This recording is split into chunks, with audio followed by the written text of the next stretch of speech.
Good evening everyone. So I am Tailoring Balaro from Batch 4. So yung topic po natin today kay Pastor Russell ay tungkol sa parang ang term niya po dun is pinuntis tapos iniwan nandyan kapabalon.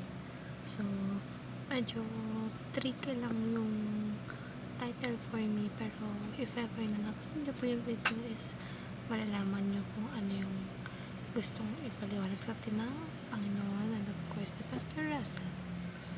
So usually po kasi sabi nga po nagtataka daw po tayo na after magkawin ng Panginoon ng mundo is nawala na rin siya, like nag-disappear na rin siya, hindi na tayo. Ang sagot po dyan ay hindi. Di ba nga po sabi nga po sa Bible na nung hindi niya pa binibigay sa atin o hindi niya pa ipinababa or hindi niya pa isinacrifice yung kaisa-isahang anak na si Jesus Cristo, ay humingi talaga tayo nakikita niya tayo, nabivisualize na tayo bilang mga taong makasalanan. Hindi niya tayo nakikita bilang normal na tao, normal na naninirahan sa mundo. Hindi na po, dahil nagsimula po yun sa kasalanan niya po na nagawa nila Eva at Adan ng pagsuway sa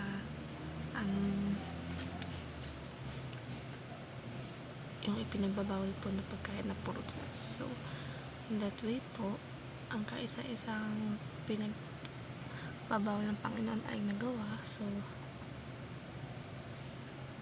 nagkaroon po ng kasalanan yung ngayon po. So in that way, lahat na ng tao na kanyang nilikha ay ang nakikita niya na natin ay puro kasalanan. So not until ibinigay niya sa atin si Jesus Christ upang tubusin tayo sa kasalanan, at ngayon is nabibigyan niya na tayo ng pagkakataon ulit upang manirahan sa Kanya, manirahan sa bagay na ginawa niya. Ito po kasi hindi ito yung pinlanan sa atin ng Panginoon, pero ito yung nangyari dahil nga meron siyang gift sa atin, which is the free will. Yun po yung kaisa-isahang binigay sa atin ng Panginoon, gift na sa atin, na kung hindi mo gagamitin sa tama ay, of course, kung hindi mo nga po gagamitin sa tama, eh sure na mapupunta ka sa hindi ka nais-nais na lugar o decision, of course. So kaya nga lagi tayo pinapangaralan na we should always be mindful with our acts in life, because life doesn't give us a second chance.